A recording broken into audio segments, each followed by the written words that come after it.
Oops. Except the camera's facing the wrong way. There we go. That's better. That's better. 21 after the head, crimson plant lotus. Unless it says the jewel is the pearl, but it's also selenite and Moonstone. moonstone. Moonstone for the moon. Yeah. Oh, hi. Hi. Oh, hi. We're on. Are we? Yeah. Are we on? Oh, my you're up gosh, and here on. we are. People are watching. Oh, no. I mean, great. Now they'll know what we're up to, Because we're David. ready. We're ready. Are we? We're ready for something, I'll tell you. For something. Yeah. So where are we? The path of Kuf. The moon. Ooh. Moon. Here we are. There's Bianca. Hi, Bianca. Andrea's watching too. Andrea's So watching? it's backwards because my little phone and Facebook doesn't have a put it the way it should be button. Oh, well.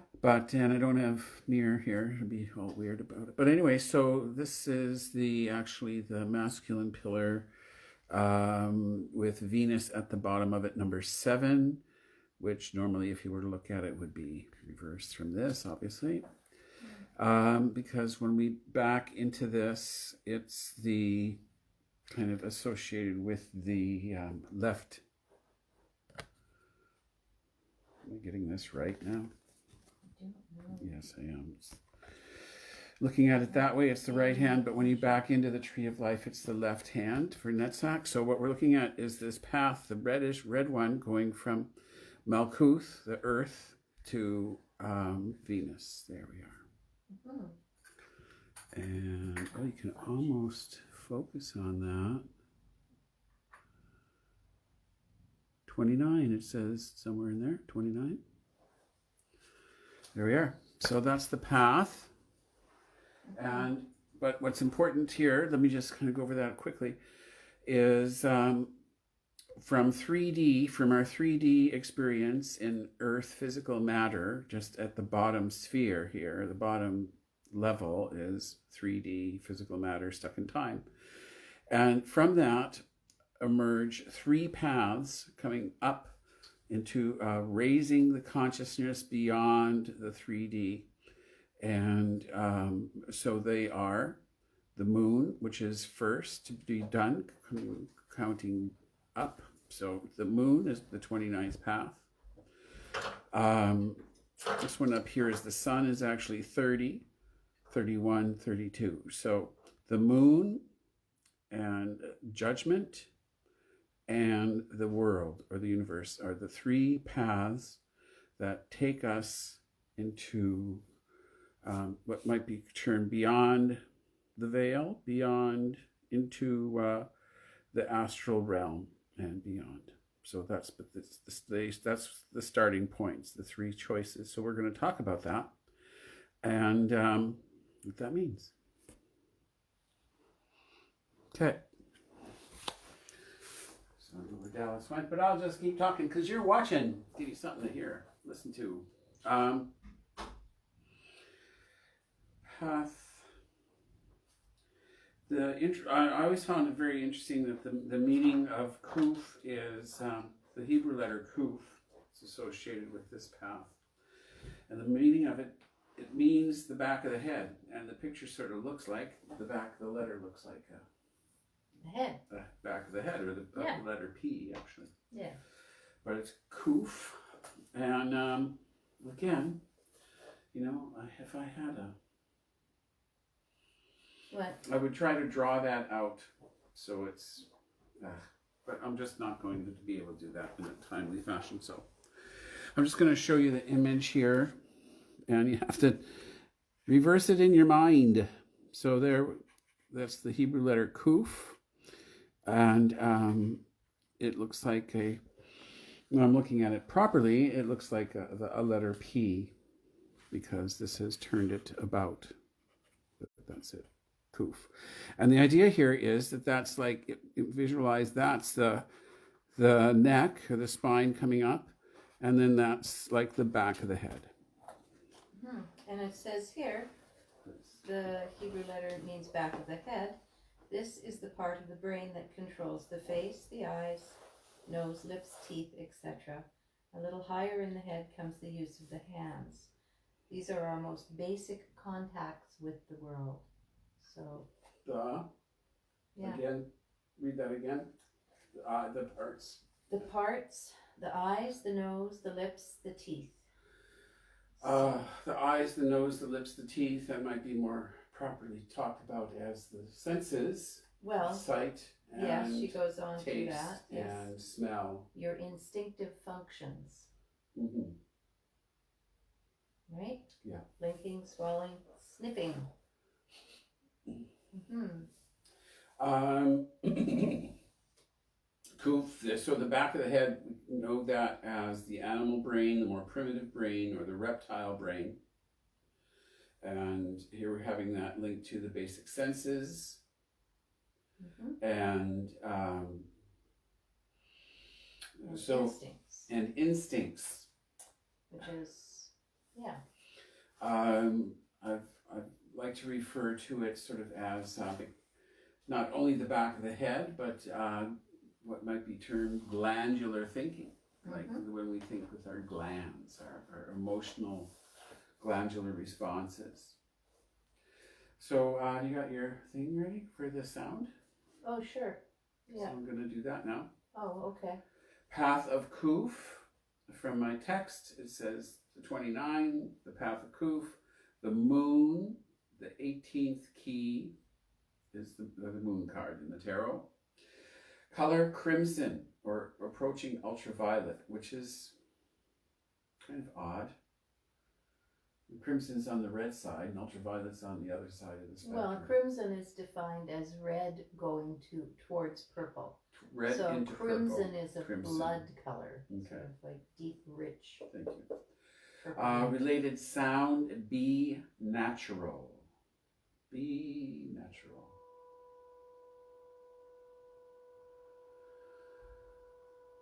Does that make you want to be natural? Well, that's what your instincts try to tell you to do. I guess we won't be following the instincts. We're on camera here. Okay. Don't be natural on camera. Not that natural. Sign is associated with the sign of Pisces in the zodiac, or its astrological attribution is the sign of Pisces. The meaning of the letter Kuf as a word is the back of the head. It's a simple letter associated with sleep. And here's its fancy titles. The ruler of flux and reflux. The child of the sons of the mighty. So the ruler of the flux and reflux, we get an idea it has to do with the moon and the tides there. The 32 Paths of Wisdom states, the 29th path is the corporeal intelligence, so called because it forms every body which is formed beneath the whole set of worlds and the increment of them. Whoa, I'm just going to read that again and we'll try to figure that out as we go along. The 29th path is the corporeal intelligence, so called because it forms every body which is formed beneath the whole set of worlds and the increment of them. So, increment of corporeal, well, the body, physical, the physical intelligence, the physical bodies forms every body. And so we get this link here to the moon, to the formation of life on Earth, having an integral part to play in that. We get the idea here of what is an increment of the body? Is that just how creatures grow? Or could this also be alluding to evolution and how bodies change and things change because of that evolutionary pull. Or interesting in the I'm going to pull those cards out now. Sure. Oh, they're everywhere. Because we want to look at the traditional ones first. The traditional ones are the Rider-Waite Smith here. And Liam says, just don't be Mr. Natural. Not on camera anyway, Liam.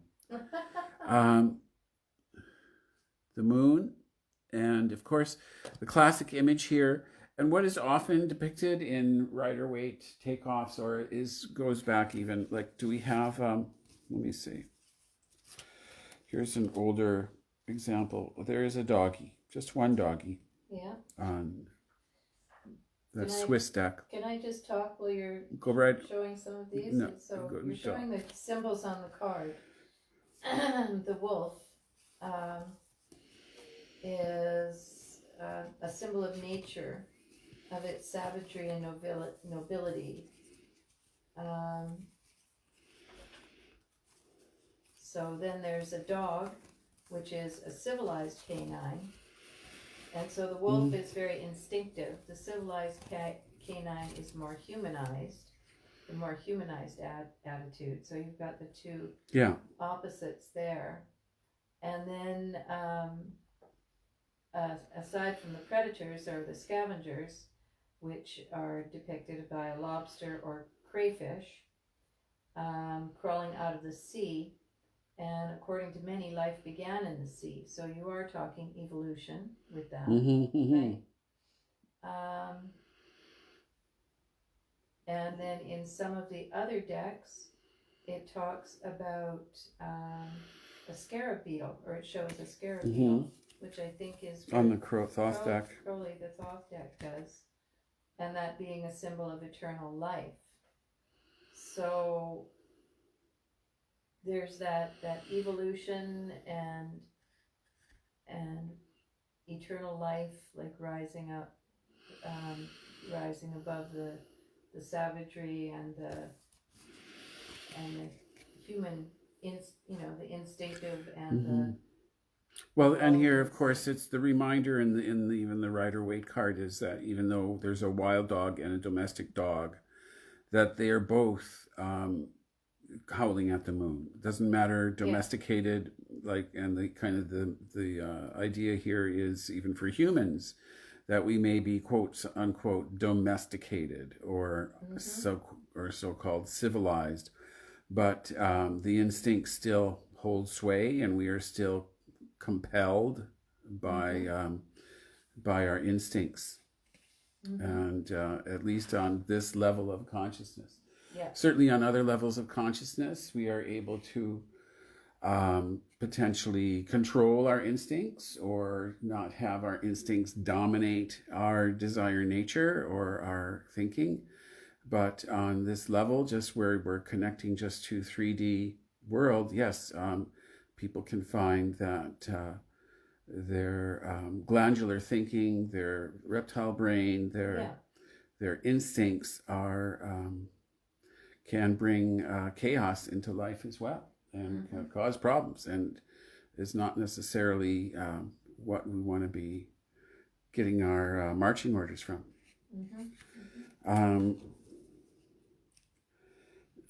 Beautiful card here in the Crystal Tarot, which I can't. It does show the idea of the towers, and there's a beautiful. It's a little hard to discern, but the face in the moon, but also there's like a crayfish or creature below, and and the sea or the water being there, being a reminder how of cycles, and how the moon is an influence on the cycles, and how the tides. in your life, in your journey, there are cycles, tides ebb and flow. There's an example, the Hermetic Tarot. Big on the towers, big on the Pisces symbol. Mm-hmm. For dogs, it's got Anubis. Oh. And it has the scarab front and center for that. I think that's really more about kind of the sanctity of life when they start showing Anubis rather than dogs. Because Anubis is not a dog, it's a jackal-headed deity. And in the initiatory tarot here we have a really kind of the classic image, but kind of more artistically done. But again, there's two dogs, the wild and the domestic crayfish coming out of the pond. The path between the towers. The moon, yods kind of coming down. The yods showing that it's kind of a lot of kind of potential spiritual energy. The inspiration again here in the Wang's Golden Dawn deck, we have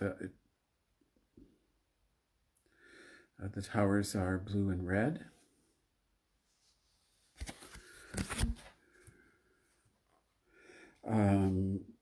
And we showed this interesting little Swiss one where the big face moon and there is a dog on the top part, but it shows like a fellow serenading his love there.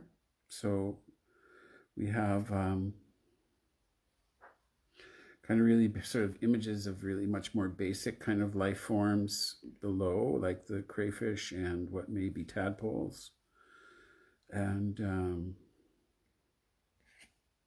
sort of just kind of the juxtaposition, the line right between of sort of the more primitive life and what we see as, well, more civilized life there.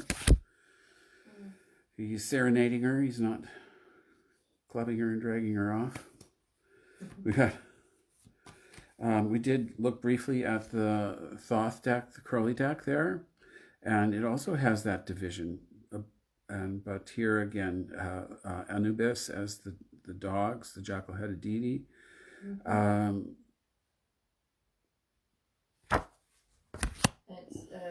have Anubis as the god of light and of darkness, of death and resurrection. So that would. It really kind of it's the Hendel deck is oddly beautiful, maybe, but we couldn't really discern, and I don't have the book for it, so just what the heck he's drawing there. It looks like it could be a unicorn, but it's like the horn is just so ridiculously huge. I don't know what's going on there. And you have a moon and a moon. Crayfish is obvious coming out of the waters, but you can barely discern this face and this giant horn. And then we have our tongue-in-cheek ones. The moon card with the cat tarot is the cat is safely above the barking dogs. Looking down on them, wishing they would split so he could play with the crayfish or something. But again, the instincts are kind of shown, although here the instincts are the instinct to kind of conflict.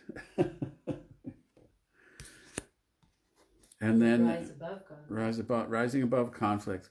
Well done. Yes. There we are. Rise above. And so instead of the wolf or the dogs, we have in the spirit deck, the moon card is the werewolf. Now there's one that's compelled by the moon, hey? There's one that is having to, getting compelled to transform because of the moon, the werewolf. So let me just put those back and maybe you can take us somewhere. Take us somewhere. Where am I going? Into the moon. Oh, into the moon. More stuff about the moon. Well, Wang's book is sort of summing it up with One way or the other, birth, death, and resurrection are pivotal concepts on the path of the moon. These are not symbolic processes, they are biological and occur in the darkness and the light of our sense perception. The energy process, a cyclical wave motion, is shown on Crowley's deck as a pattern of both above and below, linked by the beetle and the sun. So it's a continual process that's continual throughout our lives as cells die and are replaced. The work of this path is ended with the dissolution of energy back to its source, which is Netzach. And to understand this path is to understand the relationship of our personality consciousness to the physical vehicle built for each incarnation. A very difficult undertaking for most people who perceive themselves as having existence only through their bodies. Here, the meaning of the simple letter Kof, sleep, gives an important clue. During the cyclical phase of withdrawal of consciousness from the physical, i.e. sleep, most people continue to act on information and fantasies closely related to their bodily experience. Their dreams are filled with shades of matter which, once consciously transcended, is the conquest of the path of the moon. So I think that's interesting. I didn't even see where you're getting this, because Back I'll here. just jump in. Just jump wherever you want. You go Yeah, ahead. There's so much information about it. the child of the sons of the mighty, it may be connoting the creations of the created. So the watery path of probation. The student must face and conquer the phantoms of the darkest recesses of their own mind, as well as of their race. So it's seen here as creations of the created. Well, what is that? It's thought forms. Mm-hmm. It's the creations of human consciousness that fill the astral, kind of, whether that be thought forms or people's passions, people's ideas, all these things. Thoughts are things in the astral. Yes. So this is like the place of those things. Mm-hmm.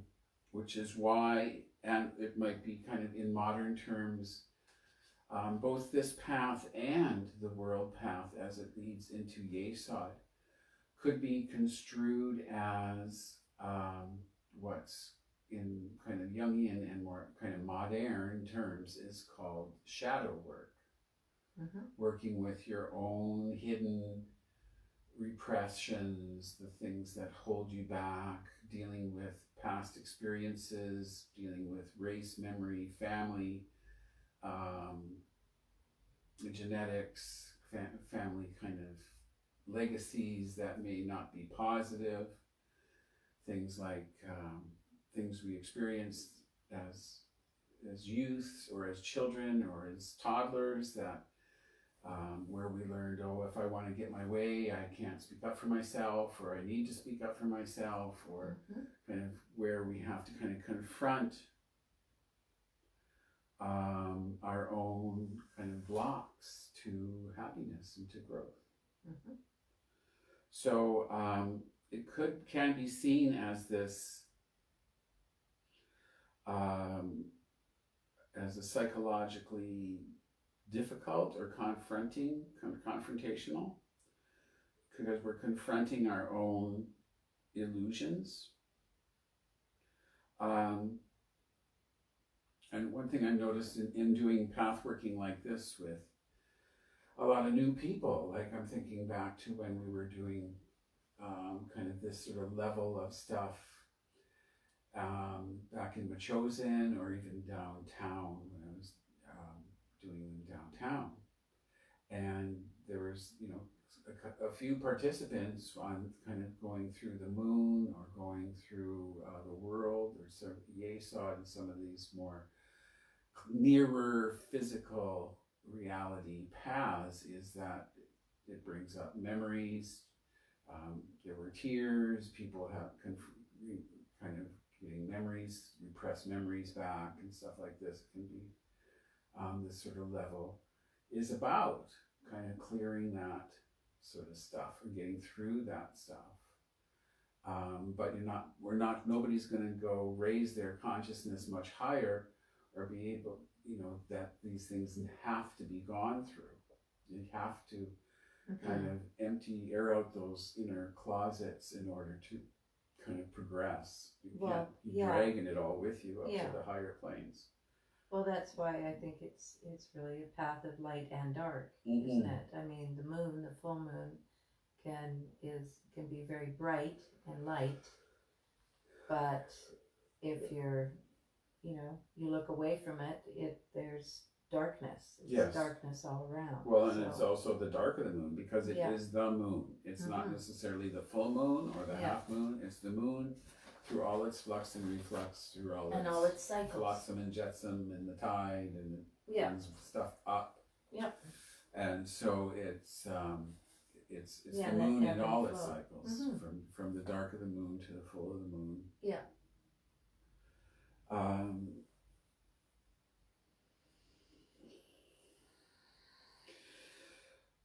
On the other hand, tradition states that the successful treading of this path confers the powers of bewitchments and casting illusions. Woohoo! All right. When we slay the dragons of the deep recesses of our sleep consciousness and understand their mechanisms, we gain the capacity to manipulate those qualities in ourselves, as well as potentially as in others. The meaning of Kuf is the back of the head, is behind the head itself, which is Resh, the sun. The anterior of the bright intellectual awareness of the sun. The moon only reflects the light of the sun.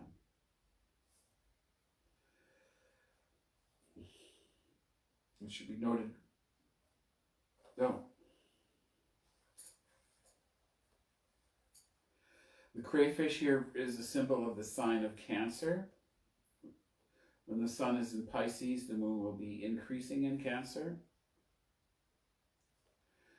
So on one level, it was intended to mean the sun below the horizon, as he ever is when the moon is increasing above.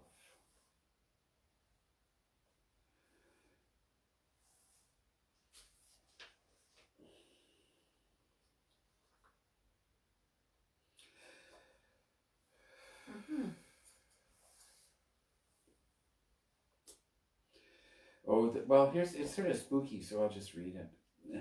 What?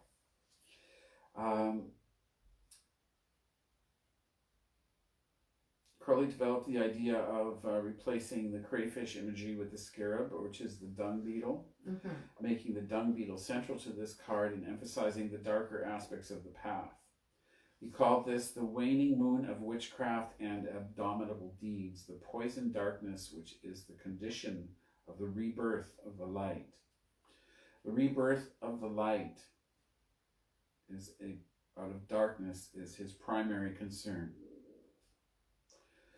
symbolized by the beetle, reference to Kefera, father of the gods, an Egyptian god of creation, symbolized by the scarab.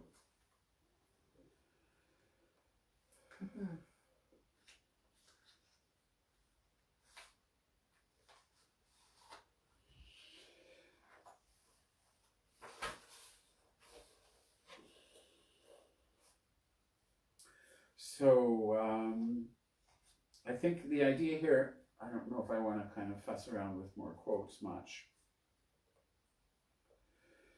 So the idea of the path is, it relates to instinct.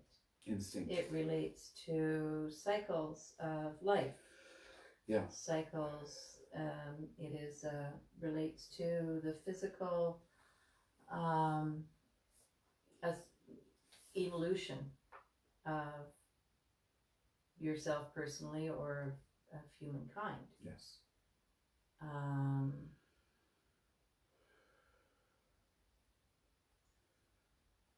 Evolution personally and beyond and universally. Yeah. So, and it's the path, a path of light and darkness, as we've described. I think if we think of, it's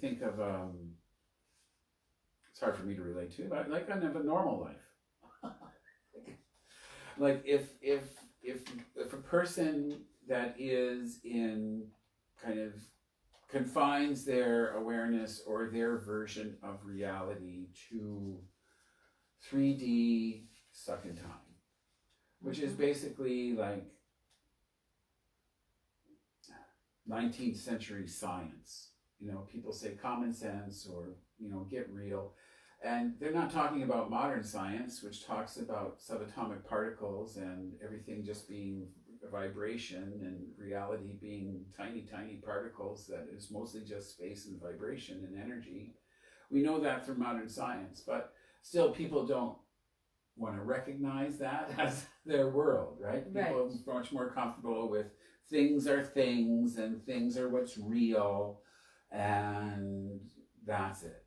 Yes. So, which is really kind of not even modern science, which talks about all these other things and multiple dimensions and what are they doing at CERN now, looking at gateways to other dimensions.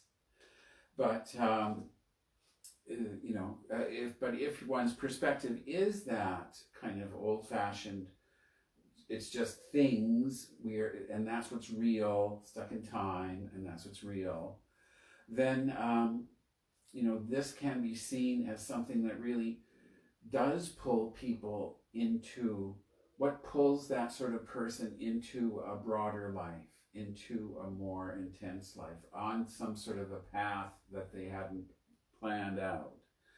It's their passions.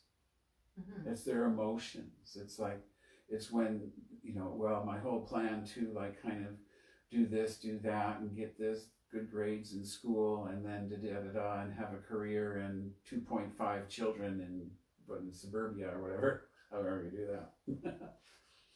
But if that's their plan, it's inevitable that it's people with that sort of viewpoint are the ones that get caught up in what screws up their plans, that they fall in love with somebody they didn't plan on falling in love with, or their urges or their passions that kind of pull them along into sort of some sort of a evolutionary path in life, whether they like it or not. Yeah. But I think that's talking more passions, and I think instincts are different than passions. I'm not so sure, because the passions are what's in Netzach, according to our studies here. The passions are in Netzach. Those Venusian passions is where this path goes. Mm-hmm. And that's like the instincts. So the instincts, when you think of what are our instincts as humans, well, our instincts are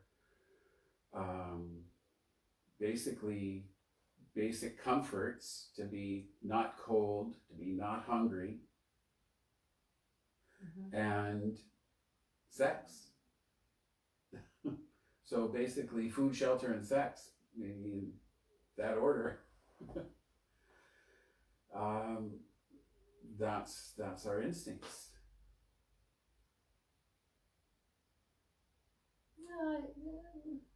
Okay. I don't think we're quite as base as that. Well, no, we're not. But if you're stuck in this 3D perspective, mm-hmm. that's all you got. Right.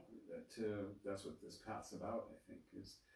This is the path of where you're coming out of that. Where you're coming out of Malkuth. Yeah. Which is what drives you out of Malkuth is this falling in love with someone, or the acts of passion, or even the crimes of passion.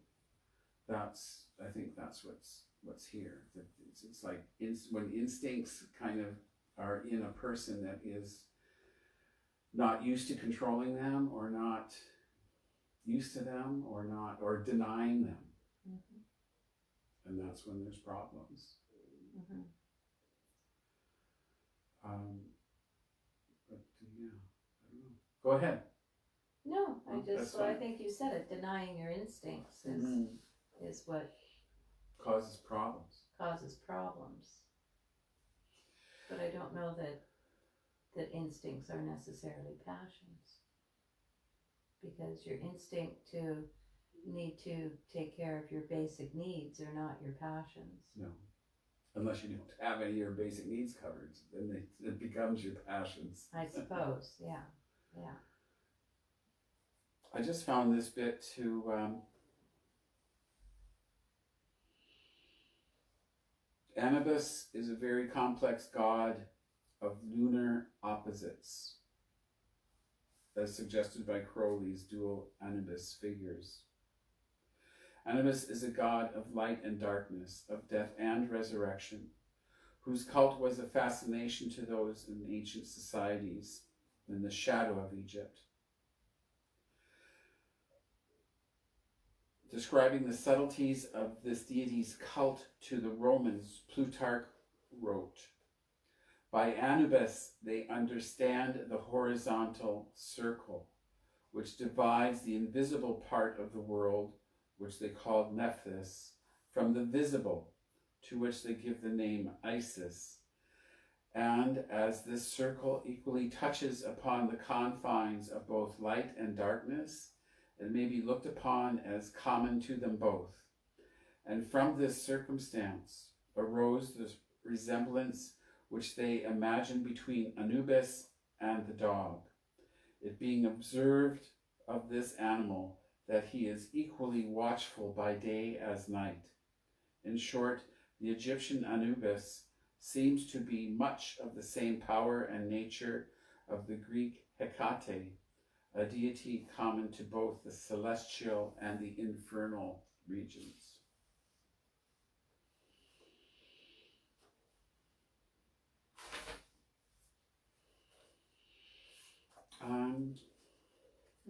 Okay.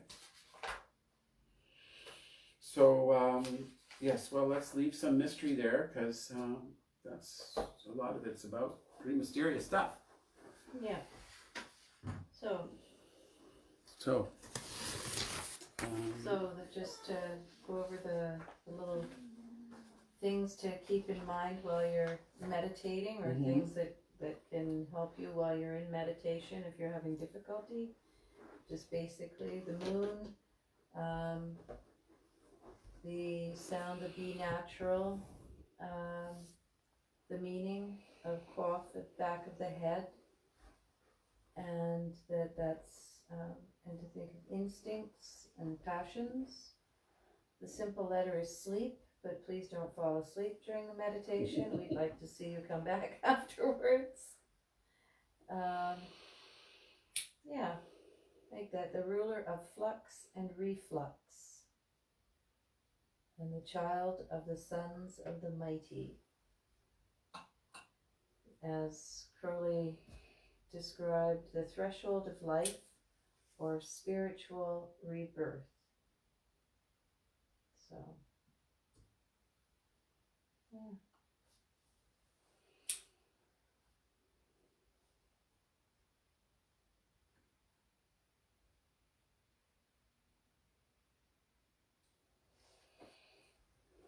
We have some selenite on the altar.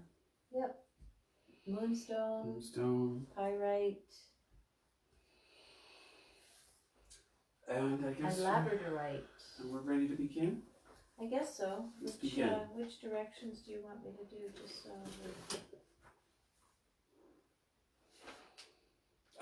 let's stick with north and south.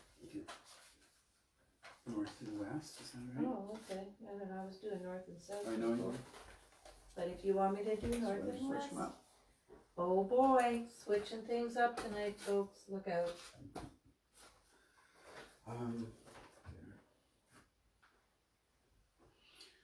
So let me just rearrange the perspective a little bit here, and we're going to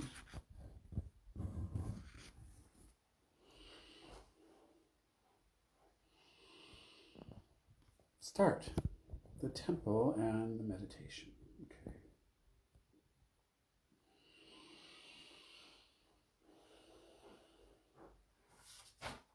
Because it's the moon, I gotta do my intro. Yeah, I'll use my selenite wand. All right. Okay. Hekes, that's the boy.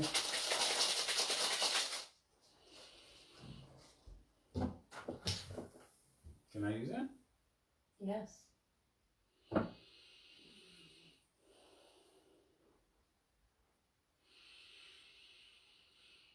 Ate, Malkuth, Vegabora, Vegadula, Leila, Amen.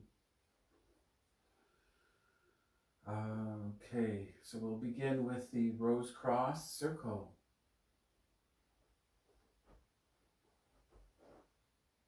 I smell something burning. Yes, it was the long strings Oh, okay. that I had to burn off because you can't just Because like I those forgot to suckers. trim them. Okay, just wanted But to make no, sure. but thanks. No, I have to. I'm trying to put them out now in the ashes there. Oh, okay. They're a bit stinky. That's fine. Okay, they're out now,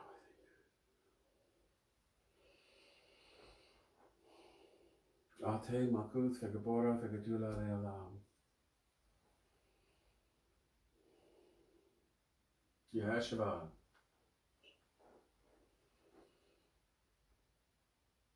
Yeshua.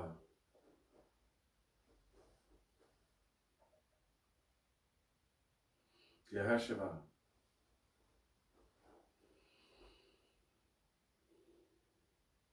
Yeshua.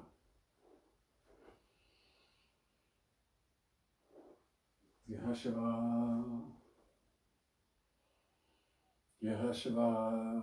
Yeshua. Yeshua. Yeshua. Yeshua. Yeshua. Yeshua. Yeshua. Yeshua. Yehovah Shah. Yod. Hey.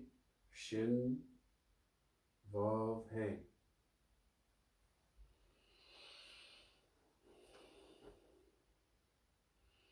Ayin Yod Nun Resh Yod, sign of Osiris slain. El, the sign of the morning of Isis. V, the sign of Typhoon Apophis. X, the sign of Osiris risen. L, V, X, Lux, light, light of the cross. Virgo, Isis, mighty mother. Scorpio, Apophis, destroyer. Soul, Osiris, slain yet risen. Isis, Apophis, Osiris.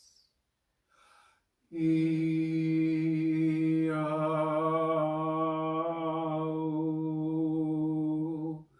Iexarpe, Okoema, Nanta, Bithewem. May the divine light descend.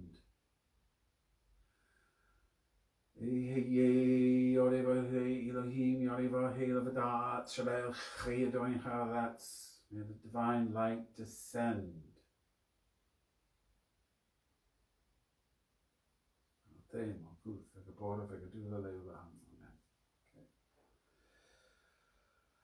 Okay. Yes. Can you just open that door a little bit? Yeah. Thanks.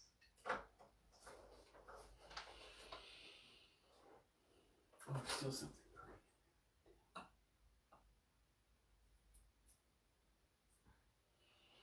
It's our moon incense, stinky string. Okay.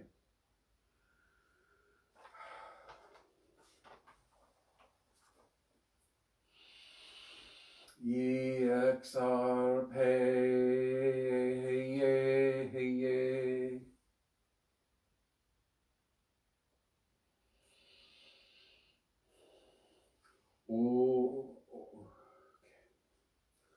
Oro iba eozadpi.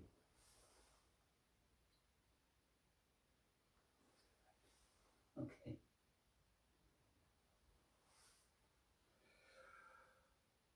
Jehovah, Jehovah.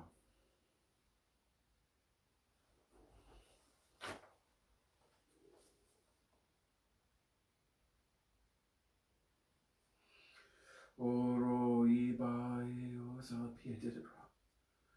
Jehovah. Hail Raphael, Archangel of Air. Okay. Yes, Beiteoem eheye.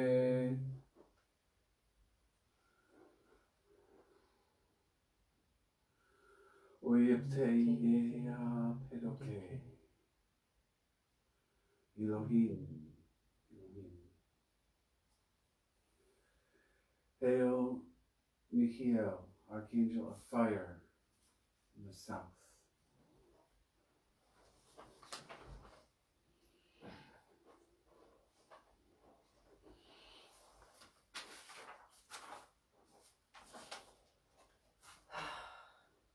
Hakona Agala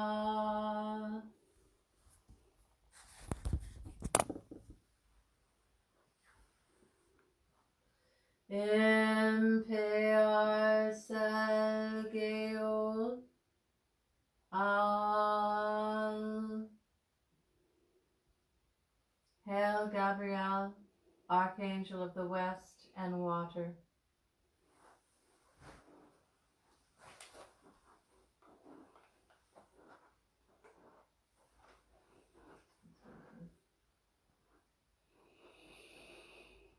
Nanta Agala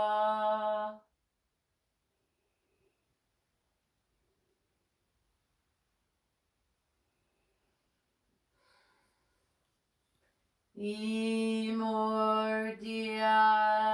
Hectega Adonai. Hail Uriel, Archangel of the North and Earth.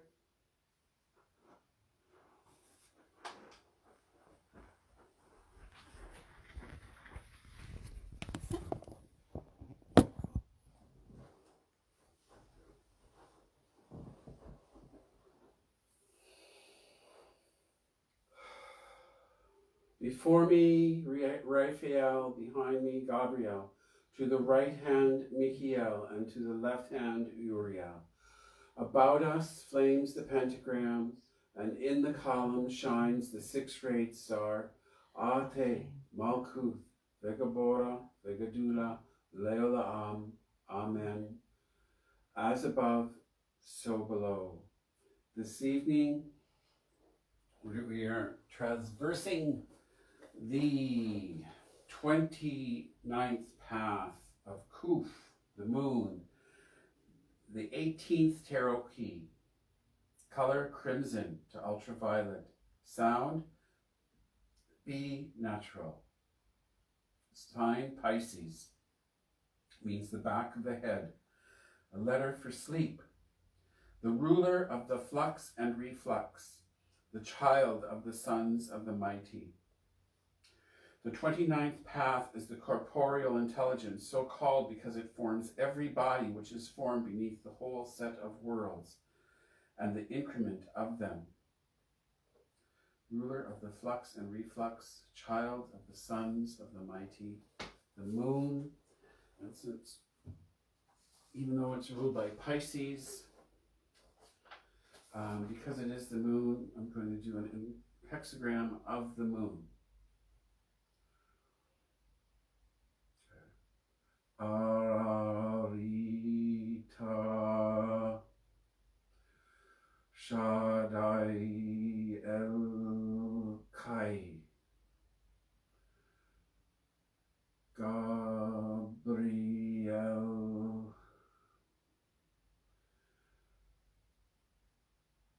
Cherubim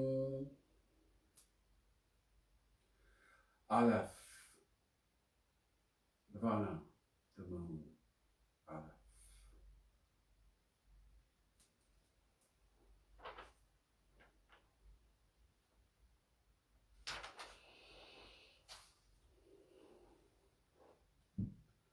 So I'll kind of talk us through once again the middle pillar exercise. So follow along, and then into your own creative visualizing meditation. Remember to use the images from the tarot cards, and I could set that up for us a little bit if need be. We can talk about that a little bit when we get there.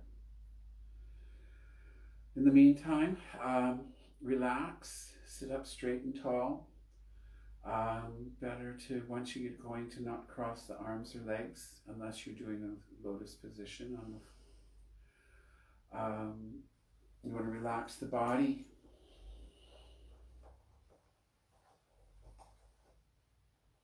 Want to maybe do that by relaxing your jaw, sitting up straight, shoulders back. Try to establish the 4 square breath again, which is breathe out for your own relaxed count of 4. Pause for the similar count of 4. Breathe in for the similar count of 4, and pause for a count of 4. So that allows you to breathe very deeply and exhale fully and breathe deeply without hyperventilating with those pauses. But always it's more important to keep relaxed and not hold the breath. It's more important to be relaxed than worry about it. So a few deep breaths.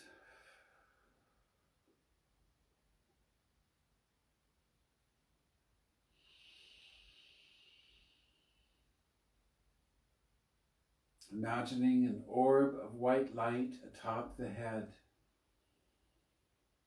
Source light,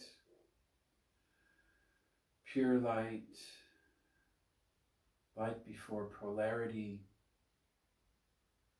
just light. An orb of light atop the head, source light. Its God name is Aheye.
Bring the light energy down to form a lavender orb of light in the throat area.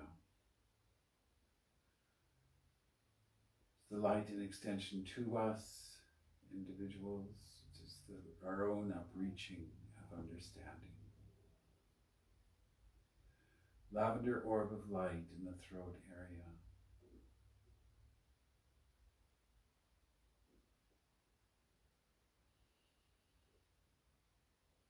It's God name Yehovah Elohim.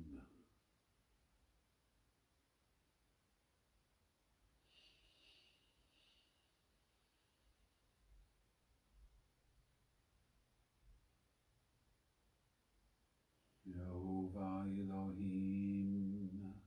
Yehovah Elohim.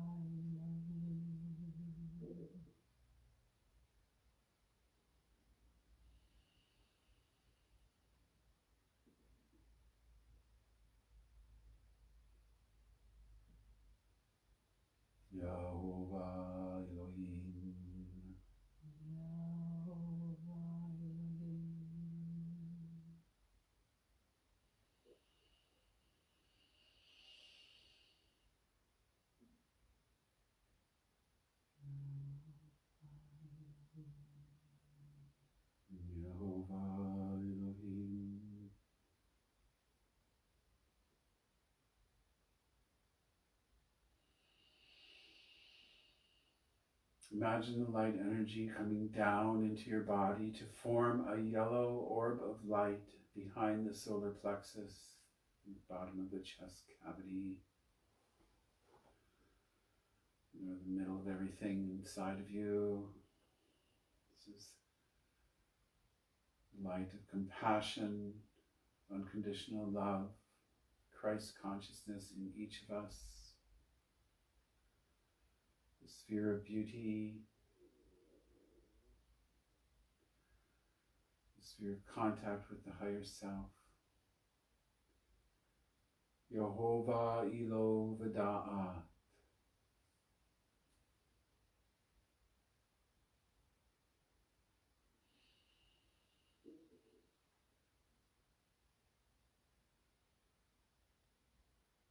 Yehovah Elo Vada'at.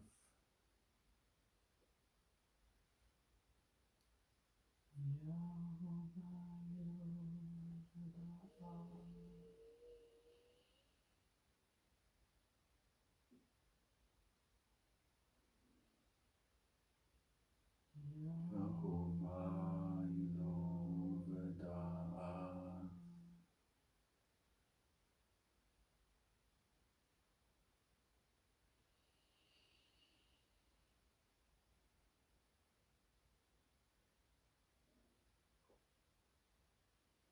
Yehovah Elo Vada'at.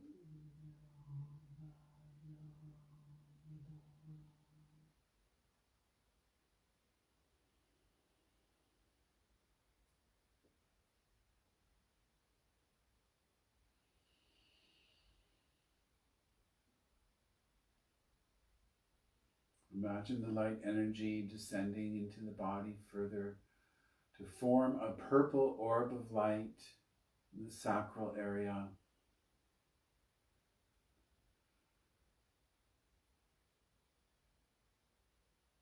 Light of life.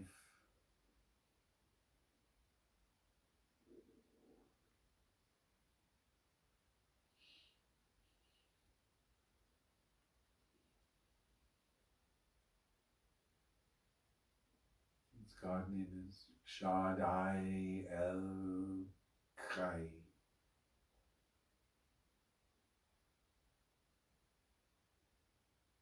Shaddai El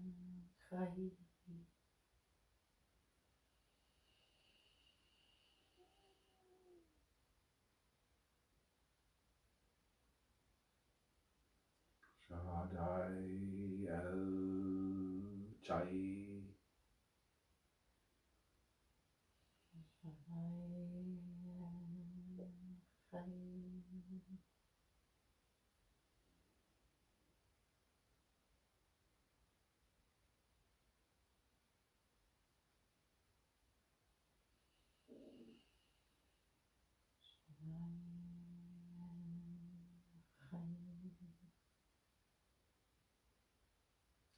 Shaddai El Chai.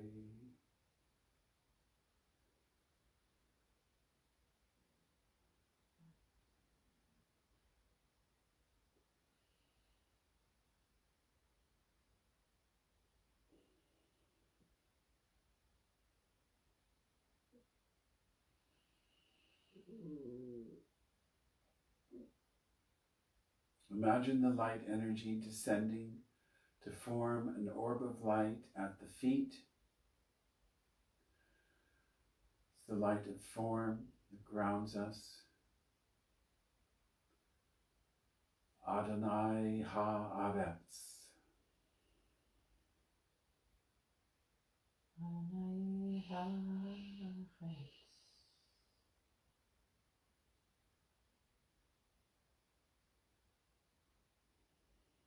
Adonai Haaretz. Adonai Haaretz.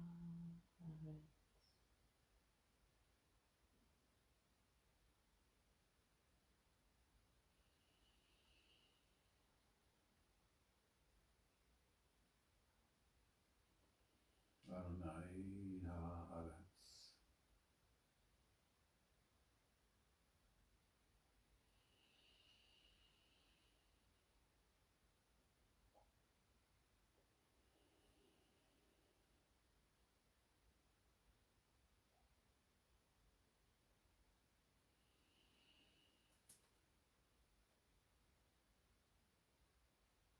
Bring the attention to the light atop the head. On the exhale, imagine light energy coming down through the left side of the body to the feet. On the inhale, imagine light energy coming up through the right side of the body to the top of the head.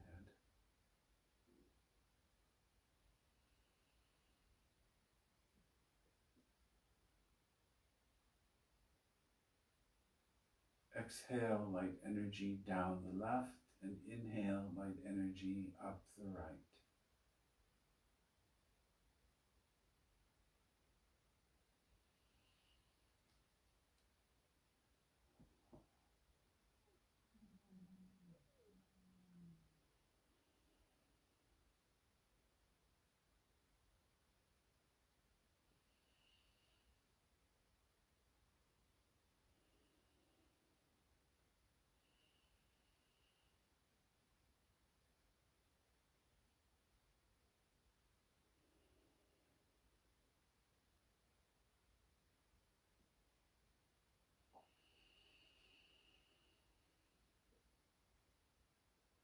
And switch. On the exhale, bring the light energy down over the front of the body.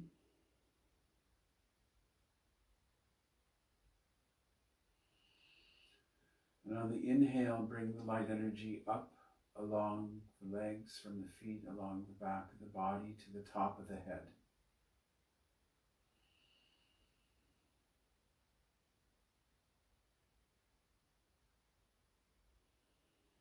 Exhale light energy down the front. Inhale light energy up along the back.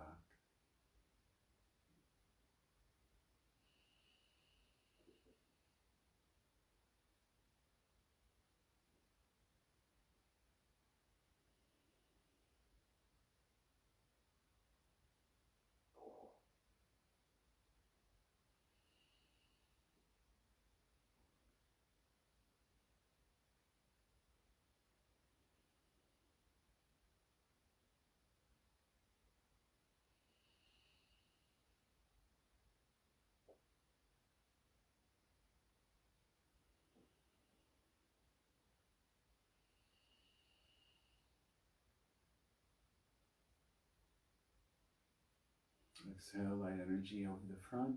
Inhale light energy up along the back.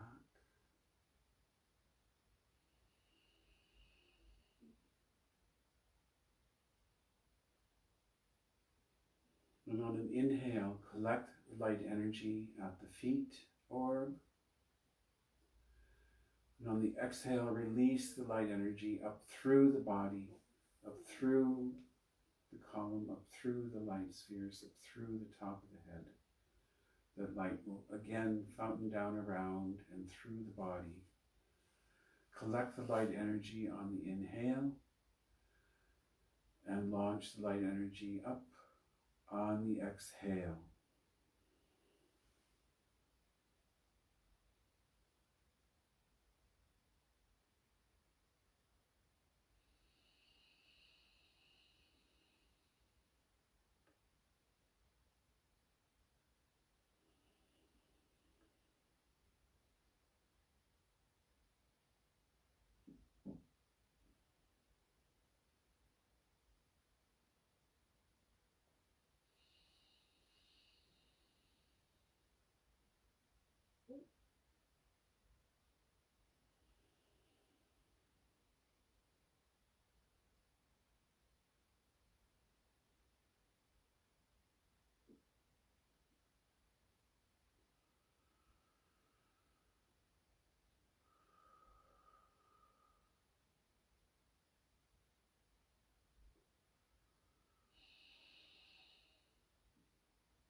You definitely want to think of outdoors at night, maybe a pastoral scene, or if you're used to going to a meadow with the great tree and the cabin and its roots, be that it is twilight and the moon is up.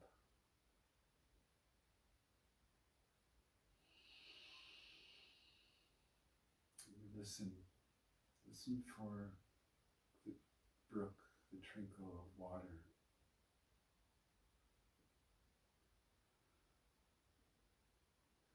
is where we will find the path.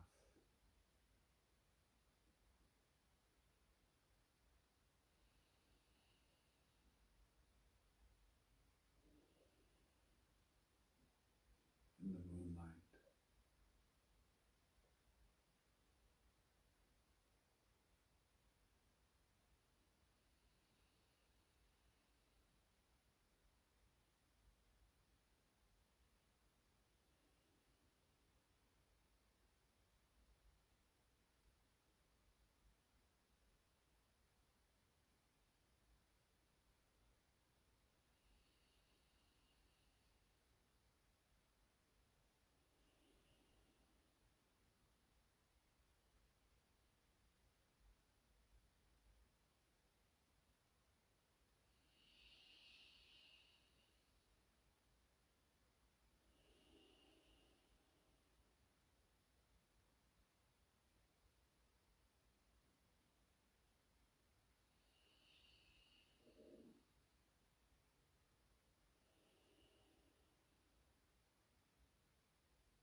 quick close. Some lesser banishing ritual of the earth.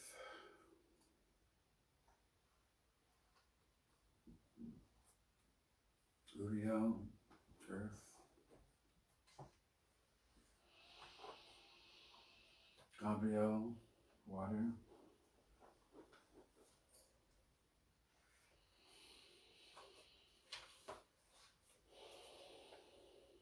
Michael, fire.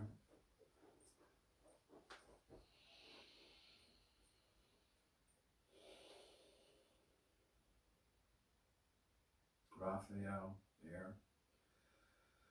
We thank the guardians of the quarters and the intelligences and energies called and drawn to this ceremony and meditation. Go if you must, stay if you will. May this temple be closed. Blessed be.